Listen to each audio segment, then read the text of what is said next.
Est-ce qu'il y a des gens qui viennent pour la première fois à une conférence Nouvelle Donne ou un débat Nouvelle Donne? Oui. Alors, vous êtes très courageux et vous dites, eux, ils sont un peu fous. Oui. On fait de la politique, mais on a commencé par des principes. La deuxième chose, on a commencé par les choses les plus difficiles, à savoir la grande exclusion, et par inviter quelqu'un qui vient porter des critiques. On n'est pas fous, c'est une vraie bonne façon de faire de la politique. C'est que si on parle sans arrêt entre soi à des gens qui sont totalement convaincus et qu'on n'aborde pas les questions les plus difficiles et qu'on ne fait jamais référence aux principes, alors on finira très vite comme tous les autres partis. Et c'est pas notre but. On est là pour prendre le pouvoir, c'est-à-dire pour que nos idées soient rapidement mises en œuvre, parce que sur tout un tas d'aspects, les Français, et à d'autres niveaux les Européens, sont menacés par tout un tas de choses de manière urgente. Et c'est là que il y a une partie de la réponse que je vais te faire. Alors sur un point très personnel, un plafond le plus bas possible, je ne suis pas d'accord, parce que je fais 1m98 et j'en ai marre de ce genre de choses-là. Là, c'est un truc très personnel. Donc non, pas de plafond le plus bas possible. Mais par contre, la réponse à l'histoire du concert, c'est qu'en fait, tout le monde connaît la réponse à comment on fait avec les grands dans les concerts, c'est les photos de classe. On met les petits devant. Et en politique, il faut commencer par mettre les petits devant. Quand je dis les petits, c'est les personnes les plus fragiles, etc. C'est pour ça que c'était très bien qu'on commence par parler de ces questions les plus difficiles. Oui, il faut mettre les petits devant, il faut mettre les petits d'abord. Ça veut dire qu'on ne peut pas tout faire tout de suite. Et donc, l'endroit où se situe Nouvelle Donne, c'est évidemment entre l'extrême urgence qu'il faut avoir pour les plus petits, les plus fragiles, les plus menacés, et accepter en même temps, foncièrement, l'aiguillon de l'utopie. Par exemple, tu vas me dire, c'est pas une utopie. Non, c'est pas une utopie. Simplement, on va dire que c'est un problème de calendrier. Ça met plus de temps à se déployer. C'est-à-dire que nous, on se galère avec la semaine de 4 jours, on n'ira pas porter tout de suite le week-end de 4 jours. Mais, on pense quand même que c'est des choses qu'il faut avoir en tête. Donc ne jamais refuser cet aiguillon de l'utopie, c'est-à-dire du moyen terme, du long terme, et surtout accepter la contradiction. Ça, on serait également tout à fait à l'aise, qui est des personnes de d'autres partis politiques à cette table-là. Puisqu'il y a quand même plutôt pas mal de gens qui viennent pour la première fois à Nouvelle Donne, vous ne tombez pas ici par hasard, mais au cas où vous posez la question est-ce qu'on est un parti de gauche ou un parti de droite, ça ne nous intéresse pas de répondre à cette question-là. Vu l'échec des personnes de gauche et de droite qui sont succédées, ce n'est pas le problème. Est-ce qu'il y a probablement beaucoup plus de personnes historiquement de gauche à Nouvelle Donne? Oui, sans doute parce que c'était des personnes avec lesquelles on avait des contacts premiers plus faciles. Est-ce qu'il y a des gens qui viennent de droite? Quelques-unes, oui, et on essaie de faire en sorte qu'elles s'y sentent bien. Est-ce qu'il y a des personnes du centre? Elles sont encore plus nombreuses. Mais c'est ces étiquettes-là, on les laisse maintenant derrière, parce que ce qui nous intéresse, c'est ce qui arrive et qu'on va faire ensemble maintenant. Et donc on essaie aussi de faire en sorte que chaque sensibilité ou parcours puisse se sentir bien. Alors, pour répondre aux questions, est-ce que vous voulez que je réponde d'abord à la question sur le revenu de base ou à la question sur le temps de travail? Est-ce qu'il y a quelque chose qui vous... Non? Ok. Les deux. Moi non plus. Non, alors, sur le refrain. Sur le refrain, c'était quoi la proposition? On est parti aux européennes et on a fait un programme. Et dans ce programme-là, on a des choses qui étaient très précises et des choses qui avaient pour but, on savait qu'on ne serait pas trop élus quand même, on en avait conscience à ce moment-là, mais on a quand même fait 550 000 voix 4 mois après notre naissance, ce qui ne s'était jamais fait pour un nouveau parti. Et donc on a fait un peu le Baptiste Milongo de la campagne, et on a porté des mesures comme ça qui pouvaient interpeller. On a dit effectivement, on propose de donner à tous les Français, enfin à tous les résidents de plus de 18 ans, 150 € par mois. Franchement, si on avait pu éviter cette mesure-là, on ne l'aurait pas proposé. Pourquoi est-ce qu'on est arrivé sur cette mesure-là? À la base, parce que ce n'est pas notre rôle de le faire. Logiquement, il y a des banques centrales, maintenant la Banque Centrale Européenne, qui est supposée créer de l'argent. Et elle le fait, et cet argent-là, quand elle le crée, il arrive dans les banques. Là, les banques sont supposées vous le donner à vous, à nous, c'est-à-dire que quand on veut avoir un crédit pour acheter un appartement, parfois c'est nécessaire, quand on veut avoir un crédit pour lancer une entreprise. Parfois c'est nécessaire, heureusement, sinon il n'y a que les rentiers qui en crèvent. Mais les banques, finalement, ont décidé qu'elles gardaient cet argent-là. Et donc, la création monétaire de la Banque centrale n'arrive pas dans l'économie réelle, c'est-à-dire dans votre poche de ménage ou dans votre poche d'entrepreneur, pour faire simple. Partant de là, on s'est dit, on ne va pas... la Banque centrale européenne n'a pas le droit de prêter aux États. Les États pourront ensuite le mettre dans leur budget et ça pourrait éventuellement arriver jusqu'aux personnes qui en ont besoin. Mais c'est interdit de le faire. Alors on pourrait dire, c'est scandaleux que ce soit interdit. Personnellement, on est pas mal à Nouvelle-Donne à penser, oui, c'est probablement scandaleux que la Banque centrale n'aide pas les États qui en ont besoin, alors qu'elles aident les banques qui en ont besoin. Enfin, les États, c'est quand même peut-être plus important que les banques. Donc oui, c'est scandaleux. Le problème, c'est que changer les statuts de la Banque centrale européenne, c'est 10 ans de négociation avec les Allemands. Alors, 10 ans de négociation avec les Allemands, si on pense qu'il y a des gens dans la rue où il faut aller vite, si on pense que le chômage monte, etc., ça ne répond pas à l'urgence sociale. Donc on peut lancer des diplomates en Costa Rica pour 10 ans, on se donne rendez-vous, nous n'abandonnons pas l'hypothèse, mais qu'est-ce qu'on fait en attendant? Et en attendant, on a regardé avec attention les statuts de la Banque centrale européenne, c'est un travail qui avait été commencé par Michel Rocard, par Jean Covici, par la Bouturou, etc. Et on s'est dit, sans changer les statuts de la Banque centrale européenne, on peut prêter, enfin, prêter à des structures publiques. Donc on s'est dit, oui, il y a moyen de faire ça. Et on s'est dit, par ailleurs, la Banque centrale européenne, qui ne peut pas prêter aux États, n'interdit pas formellement la création monétaire aux banques centrales nationales, c'est-à-dire la Banque de France, la Banque d'Italie, etc. Aussi, il y a un biais. On va essayer de squeezer les 10 ans de négociation avec les Allemands et on va faire en sorte que, puisque malheureusement on est obligé de faire le boulot, on crée on crée de la monnaie pour que directement les gens aient 150 € en plus. Alors pourquoi 150 €? Bien sûr que c'est insuffisant. C'est-à-dire que là, on savait qu'on donnait un signe. Il y avait une double vertu, pour être très clair. Une vertu directement d'arriver à régler des problèmes de pouvoir d'achat, de difficulté de vie de certaines personnes, de relance de la consommation au niveau macro, et également d'ouvrir le débat, notamment aux personnes qui aiguillonnent vers la réflexion sur un revenu universel, qui est quelque chose qui nous intéresse profondément à Nouvelle-Donne, mais qu'on ne peut pas faire passer tout de suite. Enfin, qu'on ne se sent pas à les épaules politiques de faire passer là tout de suite maintenant. On ne peut pas tout faire passer d'un coup. Il faut étaler les choses, ce qui ne veut pas dire du tout y renoncer. Et on pense d'ailleurs que certains débats seront beaucoup plus faciles à avoir, donc celui-là, lorsqu'il n'y aura pas 3 millions de chômeurs et des gens qui s'énervent à voter Marine Le Pen ou alors où tout est difficile. Là, on répond tout est difficile en France. Oui, mais commençons par les choses très difficiles et certains débats pourront avoir lieu de manière plus, on va dire, moins crispée et plus ouverte à l'utopie. C'était plus facile de penser mai 68 quand il y avait presque pas de chômage que d'avoir les utopies aujourd'hui. Ces 150 € là, symboliquement, ils ont été choisis parce qu'en gros, ça faisait un 13e mois pour les Français. C'est pas parce qu'on a décidé qu'on est obligé de faire du marketing politique, on s'est dit, bah, symboliquement, c'était le salaire médian français, il y a 1700 €, ça représentait, il faut quand même qu'on puisse savoir ce que c'était, ça représentait pour beaucoup un espèce de 13e mois. Et jamais on n'a pensé que les Français, que quiconque en France, vive avec 150 € par mois. C'était un effet de relance, d'une part, de l'économie dont il y a bien besoin, puisqu'il faut une politique de l'offre qui ne marche pas, mais ils ne font pas de relance. Nous, on le proposait sans aggraver les déficits, puisque ce n'était pas de l'argent dépensé, c'était de l'argent, il y avait de la création monétaire. On dit, mais comment ça on peut créer de la monnaie, mais ça va être la panique, etc. Nous, ça coûtait en gros un truc genre 80 milliards par an. La BCE, la semaine dernière, a annoncé qu'elle créait 1140 milliards. Et vous avez vu, ça n'a effrayé personne, ni les marchés financiers, mais ils ont quand même créé 1140 milliards par an.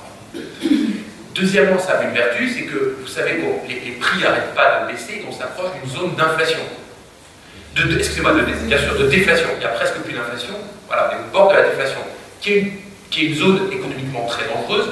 Le Japon y est rentré il y a 17 ans, il n'en est toujours pas sorti. Et c'est un truc compliqué. Donc, en plus, il y aurait une tolérance des marchés financiers de la Banque centrale en disant, vous allez en plus nous aider à remplir notre mission, qui est d'avoir un petit objectif d'inflation et de surtout pas rentrer là-dedans. Donc, politiquement, pour un parti qui avait juste 4 mois, il y avait moyen qu'on ne tombe pas complètement dessus. Et d'ailleurs, on ne nous est pas tombé complètement dessus. On a plutôt eu des encouragements amicaux de gauche et même parfois de droite sur cette mesure et de personnes qui ne l'avait précédemment pas porté. Évidemment, c'était une marche par rapport à ce que tu dis, et donc évidemment une marche insuffisante dans ce domaine-là. De surcroît, on disait bien que c'était quelque chose de temporaire, parce qu'on ne voulait pas non plus, en gros, cramer l'idée de ce que tu dis, et que les gens s'habituent à ces 150 € là, et que ça empêche du coup la réflexion, et qu'on se retrouve chaque année avec les syndicats ou je ne sais pas qui va négocier les 2% d'augmentation de ce truc-là. Non, si on veut arriver à ton idée, ça ne sera pas par 2 points d'inflation sur nos 150 € de départ. Donc c'est aussi pour ça que cette mesure était faite de manière temporaire, pour pallier au boulot qui n'est pas fait à côté, mais qui est urgemment utile. Alors, par rapport à ce que j'ai répondu, je pense, à quelques-unes des choses que tu disais. Oui, évidemment, le montant correspondait à ça. On ne voulait pas non plus effrayer les gens sur le côté, ça va créer de l'inflation, puisque là, nous, c'est pas par l'impôt, mais par la création monétaire. Donc, la redistribution, ça ne crée pas d'inflation. Il n'y a pas d'argent en plus. On le déplace, déplacer de l'argent, ça ne fait pas d'inflation. Nous, on crée de l'argent en plus. Donc, il pouvait y avoir un risque d'inflation, et on a demandé à quelques universitaires un peu chevronnés sur les questions d'inflation, et ils nous ont dit qu'il ne fallait mieux pas dépasser 100 milliards par an, que c'était tout à fait acceptable dans ces données-là. Effectivement, ça l'était, on n'a pas été critiqué ou alerté là-dessus, c'était raisonnable de le faire comme ça. On revient ensuite via vos questions dans le truc. Est-ce que j'ai oublié une des remarques franches Oui, alors évidemment, tu ne l'as pas dit, mais c'est une critique qu'on nous fait, donc je me l'auto-fais. C'est est-ce que ça ne va pas faire que on va le dépenser avec des produits chinois, etc.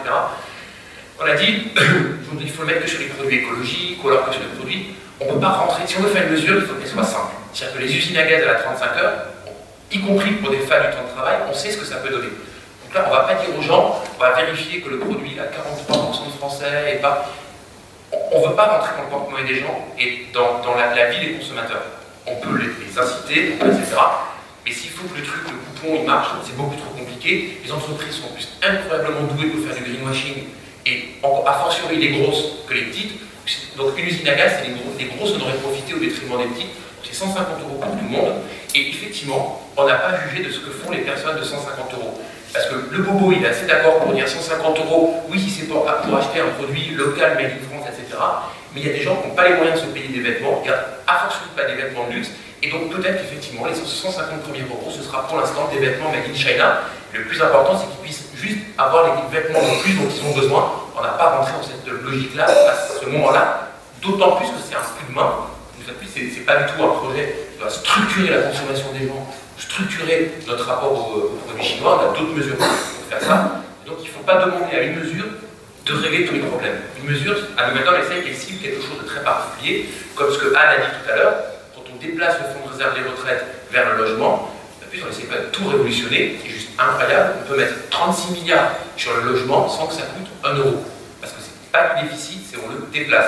Par ailleurs, aujourd'hui, ils sont sortis que le fonds de réserve des retraites, qui est placé sur les marchés financiers, principalement, est placé en actions Total, Shell, Gazprom et même Monsanto. Donc en plus, ça fera un peu de ménage vis-à-vis de ces clients fort douteux.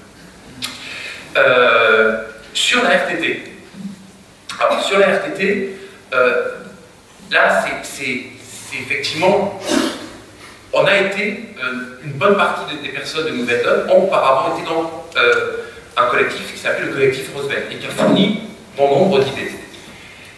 Et on s'est dit, il ne faut pas qu'on reste, enfin, ceux qui ont décidé de passer le pas dans Nouvelle Donne et ceux qui les ont rejoints, c'est parce qu'une fois de plus, on veut faire de la politique. C'est-à-dire, on veut que les mesures passent vite.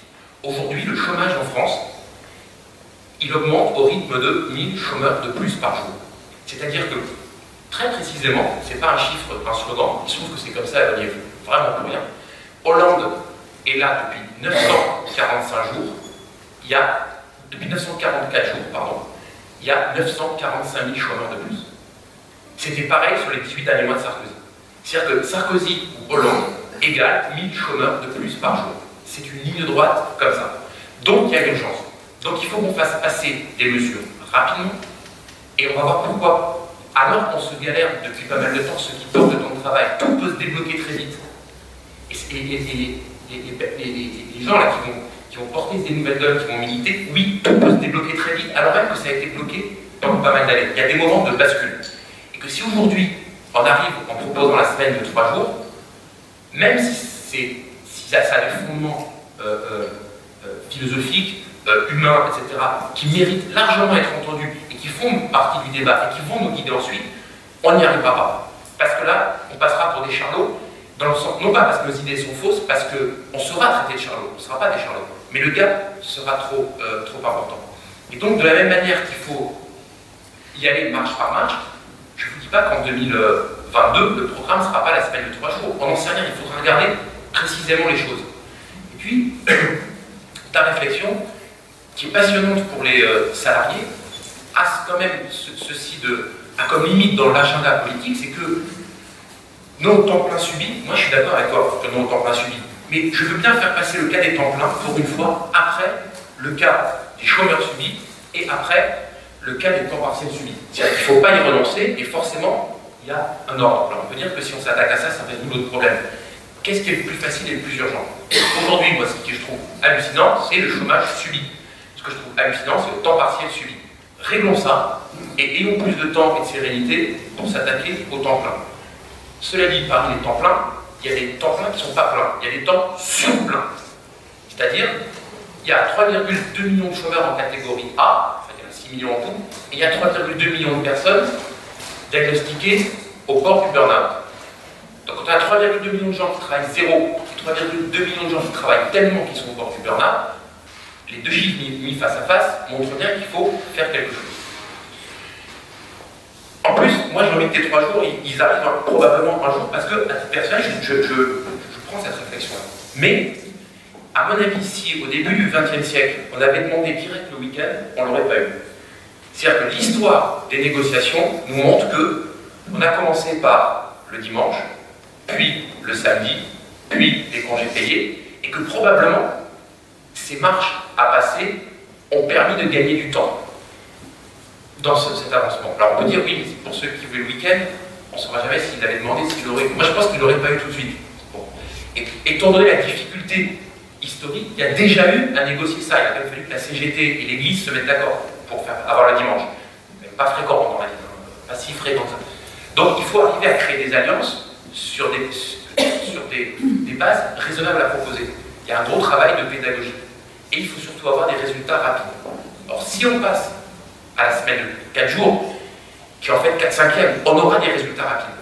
C'est-à-dire qu'il y a, oui, il y a moyen en France de faire baisser le chômage d'au moins 1 million de personnes, entre 1 et 1 million de personnes en 2 ans. C'est-à-dire qu'on divise le chômage par 2 rapidement. Est-ce que ça on le croit ou est-ce que ça on le sait? Ça on le sait. On le sait parce qu'il y a des entreprises qui sont passées à 4 jours sous un mode assez équivalent à ce qu'on propose. C'était sous un mode loi Robien, c'était à la fin des années 90, simplement c'était volontaire. Donc certaines entreprises s'y sont lancées sur le mode du volontariat, et ça a incroyablement bien marché. Par exemple, il y a des entreprises que vous connaissez, qui aujourd'hui travaillent à 4 jours, et qui sont depuis la fin des années 90, donc c'est pas une expérience récente, et qui se portent très bien. C'est-à-dire que je vous donne 2 exemples que vous connaissez, la Massif, qui est un groupe où il y a, je ne sais plus, c'est 8 ou 9 000 personnes, c'est 8 ou 9 000 salariés, ils sont quasiment tous à 31,5 heures par semaine. La Massif gagne de l'argent, la Massif ne perd pas de part de marché, la Massif est rentable, etc. Pourquoi? Parce que la Massif non seulement n'est pas du tout handicapée financièrement par le fait que ses salariés travaillent 31,5 heures, elle n'a aucun sac à dos supplémentaire sur le dos par rapport à ses concurrents, parce que ça a été intelligemment financé, parce que ça ne lui coûte rien, et la mesure qu'on propose ne coûte rien aux entreprises, et que même probablement elle gagne, parce qu'elle a des salariés qui sont plus motivés, qui ont plus de week-ends, de temps libre, etc., de choses à faire, bref, moins d'arrêt maladie, moins d'accidents de travail, etc., etc. Et le climat de travail se retrouve aussi dans les projets que l'entreprise est capable de mener, d'innover, etc. Ça, c'est dans le service, dans le côté grosse boîte de service. Mais dans l'industrie, c'est possible aussi. Vous prenez une boîte comme Fleury-Michon, qui vend du jambon, qui vend du surimi, etc., en grande surface, donc des produits, une fois plus, où il y a une énorme concurrence. C'est-à-dire que le jambon en grande surface, la concurrence se joue au centime près, quasiment. Donc Donc si vous êtes une fois de plus handicapé, ça pourrait être des patrons sociaux qui en gros disent on est philanthropique et tant pis. Non, là sur ce secteur comme ça, la philanthropie ça ne marche pas. Et si effectivement ils sont numéro 1 dans tous les secteurs quasiment sur lesquels ils sont en grande surface, c'est parce qu'ils ne sont une fois de plus handicapés par rien du fait qu'ils soient à 32 heures. Pour les mêmes raisons que la massif, parce que ça leur a rien coûté. Et par ailleurs, ces entreprises-là, lorsqu'elles y sont passées, on a du recul, comme 400 autres entreprises, elles ont en moyenne embauché 13% de personnes supplémentaires. Donc la preuve qu'on a sous les yeux, qui existe encore, y compris fin d'année après, c'est que oui, on a pu financer un passage à la semaine de 32 heures qui permet 13% d'embauche. Imaginez à l'échelle du pays le levier colossal que ça fait. C'est-à-dire que le chômage, la courbe de Hollande, non seulement on la lui baisse, mais on la lui baisse vite, fort et durablement. Le kiff, oui, pour tout le monde. Ça, est-ce que c'est difficile à faire? Non, c'est pas difficile à faire. Parce que la loi à monter, c'est pas une usine à gaz compliquée. C'est pas compliqué à faire parce qu'on va pas tout imposer, on va laisser une place à la négociation et aux sur-mesures. C'est-à-dire que la semaine de 4 jours, c'est pas 4 jours par semaine pour tout le monde. Vu que la majorité des Français travaillent sur un rythme de semaine, bah c'est la semaine. Mais on ne va pas aller bousculer le rythme de travail naturel de tous ceux qui ne travaillent pas sous un mode semaine. On va passer notre mesure. Ceux qui travaillent à l'année, qui sont des chercheurs, eh ben, ça va être 4/5e sur l'année. Ceux qui travaillent de manière très saisonnière, on ne va évidemment pas baisser leur temps de travail au moment où il y a les grosses ventes de la saison, etc. Donc on s'adapte au secteur et aux besoins. Le but, ce n'est pas de faire la révolution non plus.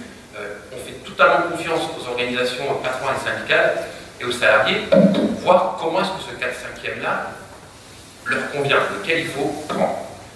En revanche, donc, de la souplesse là-dessus, du temps de négociation, oui.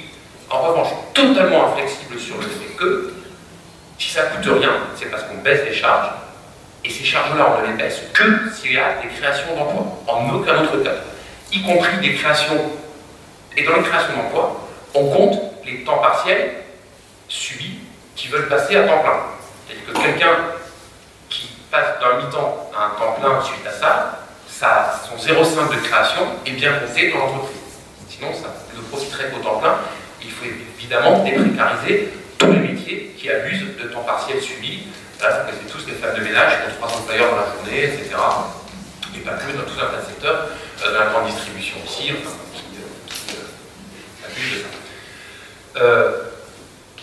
Le fond, il y a un fondement, sans doute, enfin pas sans doute à coup sûr, de réflexion, c'est que oui, on pense que c'est un progrès humain d'avoir pu avoir le dimanche, d'avoir pu avoir le vendredi, d'avoir pu avoir des congés payés, mais donc on est pour le partage, pour la diminution du temps de travail.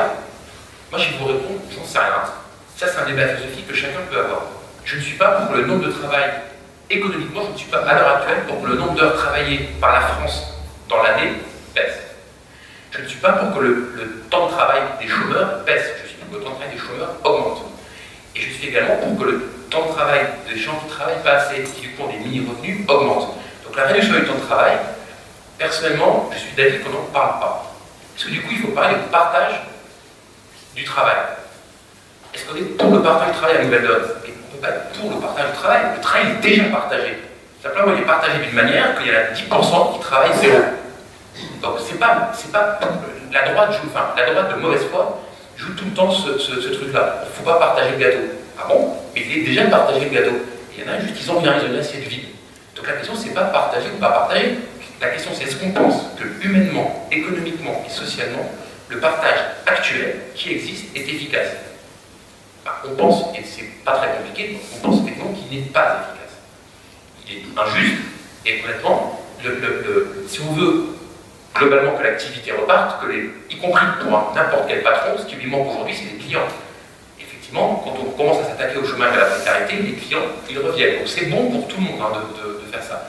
Et y compris pour les salariés, parce que les salariés, aujourd'hui, c'est incroyablement difficile d'obtenir des augmentations de salaire, et que la meilleure façon d'obtenir une augmentation de salaire, c'est qu'on puisse dire à son patron, si tu ne m'augmentes pas, je me casse chez quelqu'un d'autre. Or ça, aujourd'hui, avec 3 millions de chômeurs, c'est impossible. Donc le premier levier pour obtenir cette liberté, d'une part de pouvoir choisir son employeur, et deuxièmement, éventuellement, d'être mieux payé et payer ce qu'on devrait, c'est qu'il n'y ait plus de 3 millions de chômeurs qui mettent la pression sur tous ceux qui sont salariés. Donc c'est un projet qui ne s'adresse pas qu'aux chômeurs, c'est un projet de société où chacun a à y gagner.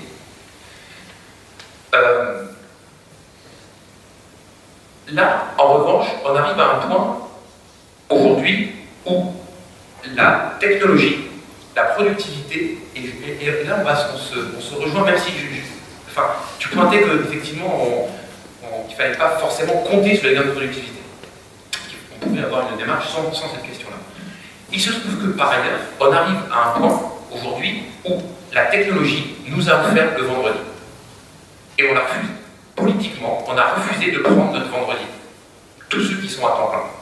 Et parce qu'on a refusé de prendre notre vendredi, on a dit par contre, effectivement, ça va être la semaine à 0 pour les chômeurs ou la toute petite semaine pour les précaires. Pourquoi est-ce que la technologie nous a d'ores et déjà offert le vendredi? Parce que ce que nous permettent ce que les machines nous permettent d'ores et déjà de faire, c'est qu'on peut produire tout ce dont on a besoin sans tout le monde qui travaille du lundi au vendredi, en gros à 5/5e. Le niveau des logiciels, des machines, de l'organisation, etc. fait qu'on n'a pas besoin de travailler tous à 5/5e. La preuve qu'on n'a pas besoin de travailler tous, c'est qu'il y en a déjà 1 sur 10 qui fait 0 et 1 sur 6 qui fait un mi-temps. Donc on n'a pas besoin, la preuve. Simplement, on pourrait dire, mais c'est génial. Ce niveau de technologie-là et d'organisation nous permet, nous offre la possibilité historique, comme il y a déjà eu par le passé, de prendre le vendredi. Et comme des cons, quand on dit comme des cons, c'est majoritairement, puisque majoritairement, on n'a pas réussi à créer un contrat social pour le permettre. Comme des cons, et un peu comme des lâches et comme des injustes, on a dit, vu qu'on pourrait travailler moins, on va demander de porter ce fardeau-là à 10% des gens. C'est un peu dégueulasse. Et d'autant que ce n'est pas spécialement quelque chose qui nous arrange plus, parce que je pense que la majorité des gens seraient très contents de commencer par avoir des week-ends de 3 jours, pour simplifier. Donc prenons ça, urgemment, ce n'est pas une mauvaise nouvelle. Le cadre qui fait qu'on peut prendre le vendredi sans que ça ne coûte rien à la société, comme ce fut le cas précédemment pour le dimanche et le samedi, on l'a passé. Par ailleurs, il va falloir qu'on accélère pour de vrai. Et c'est là où je suis optimiste. Parce que ce que je dis là, la Turou et d'autres le répètent depuis longtemps. Et ça n'a pas fait tilt.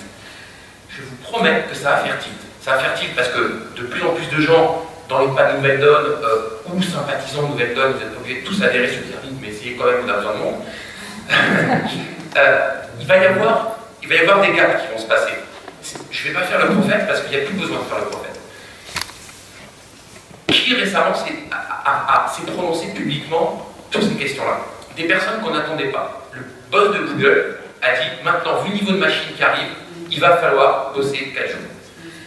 Le président Carlos Slim, qui est la deuxième fortune du monde et qui vit dans la fortune de la téléphonie, a dit, là, vu le niveau technologique, il va falloir qu'on bosse 3 jours par semaine. Ce qui a ensuite été répété par Bill Gates et par Richard Branson. Alors, ces gens-là ne sont pas des gourous juste parce qu'ils ont créé Google. Google est critiquable à plein d'aspects. Ce n'est pas des gens qu'il faut écouter juste parce qu'ils sont milliardaires. En revanche, il y a une bonne raison de les écouter, c'est qu'ils sont aux premières loges de ce qui se prépare technologiquement. C'est-à-dire que l'avenir de la technologie, ça, pour le coup, c'est vrai, il est dans les laboratoires de Google, de Microsoft et de Carlos Slim.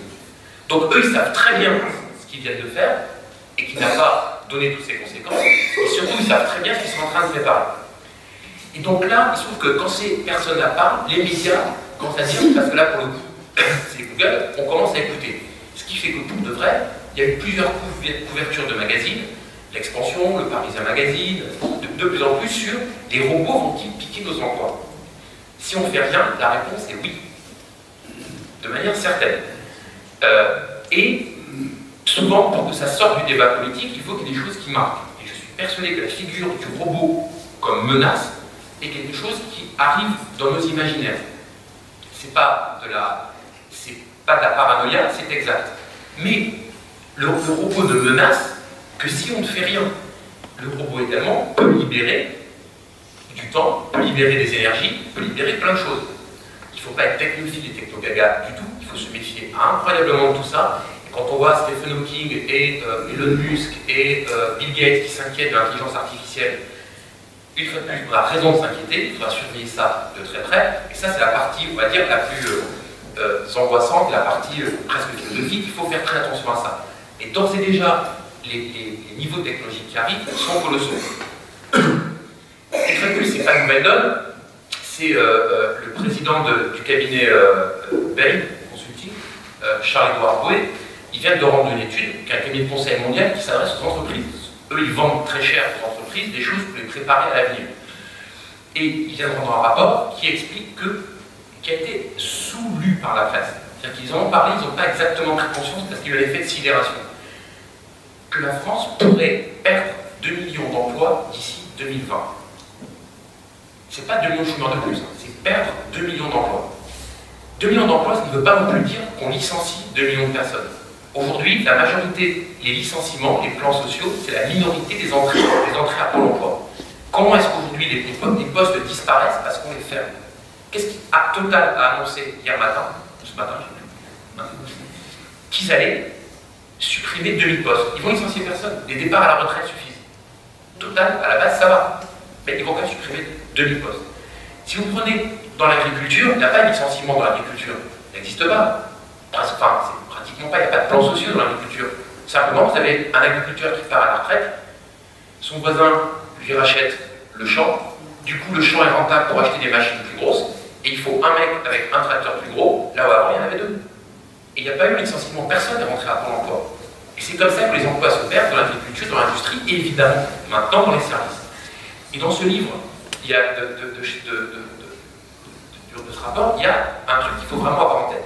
Il y a une phrase qui est géniale, il dit « Aujourd'hui, on rentre dans la deuxième partie de l'échiquier ». Qu'est-ce que ça veut dire, rentrer dans la deuxième partie de l'échiquier? Il raconte cette histoire, désolé pour ceux qui l'ont déjà raconté, il raconte l'histoire que quelqu'un a un jour inventé le jeu d'échecs. Et va présenter le jeu, c'est en Inde, je crois, va présenter le jeu d'échecs au roi. Et le roi lui dit, comment, ce jeu est formidable, comment est-ce que je peux vous remercier? Et le paysan, modeste, vous allez voir qu'ils sont modestes, lui dit, oh mais pas grand-chose, vous posez sur le jeu d'échiquier, 64 cases, un grain de riz sur la première case, puis 2 sur la deuxième case, puis 4 sur la quatrième case. Ok. Le problème, c'est qu'en 1564, il y a 18 000 trilliards de grains de riz, c'est-à-dire plus de grains de riz que l'humanité n'aurait jamais produit. 18 000 milliards de trilliards de grains de riz. C'est plus de grains de riz que l'humanité n'aurait jamais produit. Donc, cadeau impossible à faire. Simplement, quand il dit on rentre dans la deuxième partie de l'échiquier, qu'est-ce que ça veut dire? Un grain de riz, case 1, tout le monde comprend. Ici, tout le monde voit ce que c'est un grain de riz. Case 32, 1000 milliards de grains de riz. Ça, c'est un grand champ de riz. Un grand champ de riz, tout le monde voit à peu près ce que c'est. Un grand champ de riz, on n'est pas spécialiste de la viticulture, mais on voit ce que ça fait, un grand champ de riz. Par contre, passer de un grand champ de riz, qui est quelque chose qu'on comprend, à 18 milliards de trilliards de grains de riz plus que l'humanité, ça on comprend plus. C'est-à-dire qu'il y a le même nombre de cases. C'est-à-dire que le trajet de 1 à 32, notre imaginaire peut l'accompagner. Le trajet de 32 à 34, notre imaginaire, le cerveau humain, n'est pas capable de le faire. Et technologiquement là, on est en train de rentrer dans la deuxième partie de l'échiquier, c'est-à-dire au-delà de la case 32. C'est-à-dire qu'on ne comprend pas bien ce qui est en train de se passer, pour être tout à fait honnête. C'est-à-dire que le distributeur de banque qui pique le boulot du guichetier pour vous filer des billets, on comprend. Le gros tracteur, on comprend. Là, ce qui arrive, on ne comprend pas. C'est-à-dire que ça s'accélère, ça s'interféconde, comme il dit, c'est-à-dire que le numérique s'adresse à la robotique s'adresse à l'intelligence artificielle, tout ça manipule des données qui elles-mêmes sont exponentielles, et donc les métiers peuvent tomber de manière incroyablement rapide. C'est-à-dire quand vous voyez en gros, les gars ils disent entre eux dans la Silicon Valley, avant de faire tomber un secteur, il fallait 10 ans, on s'approche, maintenant il va falloir 10 mois. Le mot c'est se faire uberiser. C'est comme les taxis avec Uber Pop. C'est-à-dire qu'en fait, quand ça arrive, poum, ça dégage. Et il y a des métiers, pour bien comprendre ça, et c'est une autre raison qui me rend optimiste, c'est qu'il y a des métiers de CSP+, et quand les CSP+, perdent leur boulot, les choses avancent, parce qu'ils ont des copains politiques, ils ont des copains journalistes, etc. Malheureusement, ça a souvent été comme ça. Et en 90, quand des idées nouvelles arrivent sur le chômage, et notamment l'expérimentation de la semaine de 4 jours, c'est parce que les cadres sup et les cadres sup commençaient à perdre leur boulot dans la crise des années 90. Or là, il y a tout un pan, excusez-moi, de professions qui sont menacées. Moi, je suis journaliste. J'ai fait pour la première fois l'autre jour, pour un dossier sur les robots, on a demandé à un robot d'écrire un article sur la robotisation. Il était intelligent, précis, il y avait juste 2 fautes d'orthographe. mais les journalistes en font plus que 2 par article. Ouais, voilà, il y a tout un tas de journaux aux États-Unis où les pages sportives ne sont plus écrites que par des robots. Alors, prenons un autre exemple. Avocats. Les avocats ne se sentent pas menacés par la robotisation. Ils ont tort, dans 10 ans, il y en a 25% de moins d'avocats. Pourquoi? Parce que les logiciels juridiques vont faire ça très bien. C'est sûr que pour aider Franck Strauss-Kahn, Dupond-Moretti, tout ça, il y aura des plaidoiries au pénal, il n'y a aucun souci là-dessus. Mais en revanche, c'est pas une grande partie des avocats traitent de cas beaucoup plus simples, s'appuyant sur un nombre limité d'articles du droit, et bon, ça, un logiciel aujourd'hui, vous le faites tranquille. Traducteur, il n'y en aura plus que pour les milliardaires, les présidents de la République et les très gros industriels. Pourquoi? Parce que les boîtiers de Google, maintenant, c'est hallucinant. C'est-à-dire qu'ils vont sortir, c'est vous branchez la langue que vous voulez recevoir, la personne en face fait pareil. Vous faites, et d'ailleurs, comme quand il y a des traducteurs, attention à ne pas trop chevaucher ce que vous dites, et la machine vous traduit à l'oreille immédiatement. Donc vous avez une quantité incroyable. Par exemple, un autre métier, il y a pareil, tout un tas de cadres. Leur métier, c'était d'aller placer la publicité dans les médias. Ça employait des centaines de personnes. Renaud dit, je suis le plus gros annonceur de France, j'ai 400 millions à prendre de publicité, et des gens avec des analyses très savantes à dire, bah alors, si c'était à Tribou, mais peut-être d'aller dans l'Express, ou à 18h sur TF1, etc. Donc, bref, des métiers qui, comme ça. Aujourd'hui, ils font un petit peu ça encore parce qu'il ne faut pas trop vexer les journaux et puis qu'il y a un côté identitaire, etc. Google a robotisé ça tout court. Ça n'existe plus ces métiers-là. Ils sont en train de disparaître, tous un par un, mais c'est de l'ordre du semestre en ce moment des métiers qui se font comme ça, raboter de 20% ou 30% des effectifs. Donc tout ça pour dire que, oui, là, nous, si on est au gouvernement, là, demain ou en 2017, la loi qu'on va faire passer sera la semaine de 4 jours, mais on n'aura pas du tout l'impression d'avoir fini le boulot, parce qu'il faut se préparer à juste faire ce qui sera nécessaire par rapport à l'état technologique face auquel nous serons. Parce qu'à part, il faut faire attention aux questions d'éthique, c'est-à-dire l'intelligence artificielle, les questions de liberté personnelle, etc. Ça, je veux dire, c'est la phase 2 qui n'est pas le propos de ce soir, même si c'est passionnant. Je ne suis pas le bon interlocuteur pour parler de ça. Mais en revanche, sur la partie vraiment technologique, honnêtement, il faudra s'adapter à ce qu'il y a. On ne va pas les casser les machines, on ne va pas les casser l'intelligence humaine, on ne va pas les casser la qualité de l'information. Donc, c'est un état de fait. On est plutôt content que les métiers répétitifs, les métiers pénibles, etc., soient aujourd'hui automatisés. Et on sera content aussi qu'une partie de nos métiers soit automatisée. Pas que les métiers automatisés, c'est la personne qui passe de 5 à 4, elle est en partie automatisée. C'est quoi? C'est votre logiciel de Google, pour ceux qui sont cadres et qui utilisent, par exemple, des entreprises pour des suites bureautiques. Aujourd'hui, ça nous paraît totalement normal d'avoir une suite bureautique qui fait du Excel, du machin. Il faut juste savoir que le revers de ça, on l'a oublié, c'est que ça anime un incroyable paquet de secrétaires et de comptables sur le carreau. Alors, ça nous paraît normal aujourd'hui, mais sauf qu'en fait, tranquillement, ça s'est traduit par le fait que le métier de secrétaire a des effectifs ont fondu, les métiers de comptable ont fondu parce que les logiciels de comptable font qu'un comptable, avant, pouvait faire X entreprises, il peut en faire 2 ou 3 fois plus aujourd'hui, aidé par ça. Voilà la réalité. Donc, soit on fait comme les autres partis et tout un tas d'observateurs, en fait, les partis, on ferme les yeux, et le coût social est terrible, on ne sortira jamais de la crise avec autant de chômeurs, autant de précaires. On se dit c'est juste dingue de ne pas prendre cette chance qui nous est donnée, qu'on puisse travailler moins, et surtout tous. Voilà, je m'arrête là-dessus, mais le débat va repartir grâce à vos questions.